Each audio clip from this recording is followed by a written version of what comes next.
drakoran mulu. Belajar nonton drakor terus gak bermanfaat tau. Kesel gak sih kalau dapat kata-kata kayak gitu? Kalau aku sih kesel, jujur. Padahal kan nonton drakor tuh kan banyak banget ya manfaatnya. Contohnya dari drakor kita bisa lihat cowok-cowok ganteng. Emang kenapa sih kok banyak orang suka banget nonton drakor?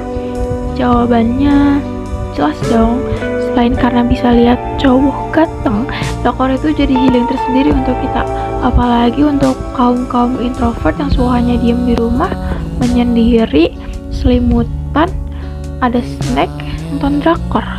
Duh, itu mah udah jadi surga dunia tersendiri untuk kita. Tapi, emang ada ya manfaat nonton drakor? Ada dong, banyak. Drakor itu gak cuma tentang drama romance alay 16 episode, tapi lebih dari itu, banyak banget pembelajarannya yang bisa kita ambil.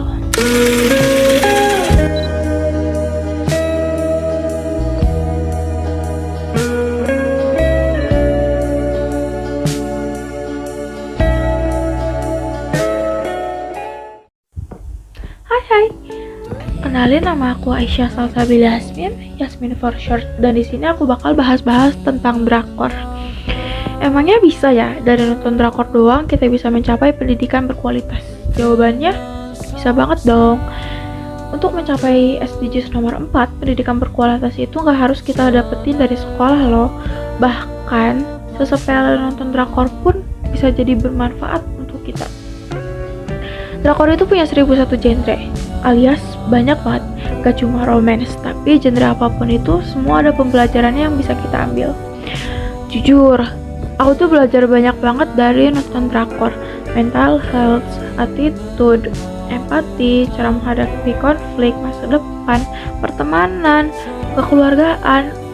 Banyak banget deh pokoknya. Bahkan cita-cita aku aja bisa berubah tergantung dari drakor yang aku tonton. Hehe. Sini deh, aku kasih rekomendasi drakor yang seru tapi banyak pembelajaran yang bisa dipetik. Kamu mau drakor yang kayak gimana? Drakor yang sedih? Ada banget.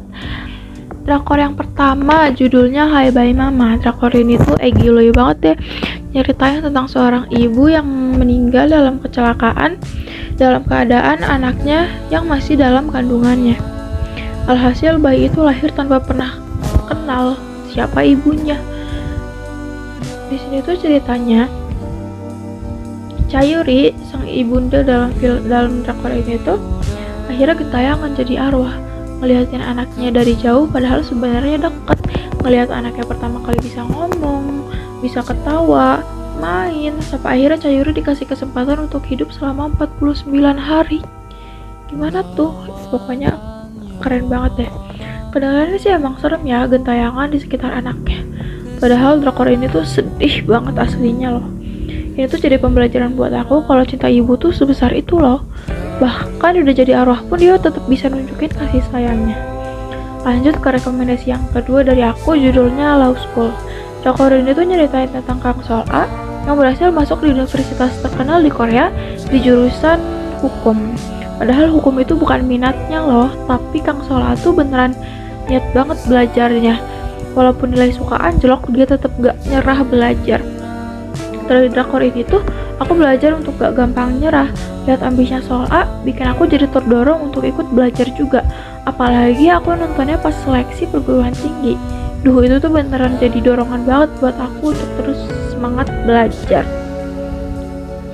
Selain belajar untuk gak gampang nyerah, drakor ini tuh ngajarin banyak banget tentang hukum, pasal-pasal hukum, gimana hukum itu berlaku. Pokoknya banyak deh. Selain itu juga drakor ini tuh ngajak kita untuk mikir dan mecahin kasusnya bareng-bareng. Itu tuh seru banget. Pokoknya nonton. Selain belajar tentang hukum, dari drakor ini tuh kita diajak untuk mikir dan mecahin kasusnya bareng-bareng. Pokoknya mantap deh. Nonton. Lanjut drakor yang ketiga, judulnya Extraordinary Attorney Woo. Drakor ini tuh nyeritain tentang hukum, lagi-lagi hukum, tapi drakor ini tuh kacau banget deh. Nyeritain tentang Woo Young Woo, seorang autis yang pinter banget. Dia nih jadi lulusan terbaik di kampusnya di jurusan hukum, tapi pas lulus malah susah dapat kerja karena stereotipnya sebagai seorang autis yang bikin banyak perusahaan ragu buat terima dia, terlepas dari gelarnya sebagai lulusan terbaik. Nah, giliran pas udah dapat kerja, dia malah kena diskriminasi. Sedih banget deh. Tapi Wo Young Woo gak pernah nyerah. Dia tetap berusaha sampai akhirnya dia bisa ngebuktiin kalau autis itu bukan halangan dan bukan juga kekurangan. Dari drakor ini tuh aku belajar banyak banget mental health, perjuangan, pertemanan. Dan drakor tuh beneran best of the best banget deh pokoknya. Dan itu dia 3 drakor rekomendasi dari aku. Dan masih banyak banget drakor yang bermanfaat yang bisa kamu tonton. Kamu mau drakor yang kayak gimana? Tertarik dan mau belajar tentang kedokteran? Ada banyak banget. Hospital Playlist, Ghost Doctor, The Trauma Code. Mau belajar sejarah? Bon Appetit Your Majesty, Moon Lovers, pokoknya masih banyak banget deh. Mau belajar tentang persahabatan dan kekeluargaan? Ada Reply 1988 yang bisa banget kamu tonton. Dari sini ya bisa aku ambil kesimpulan kalau pendidikan berkualitas tuh nggak bisa kita dapetin dari mana aja asalkan kitanya mau belajar. Semangat terus ya belajarnya dan nonton drakor ya. Bye bye.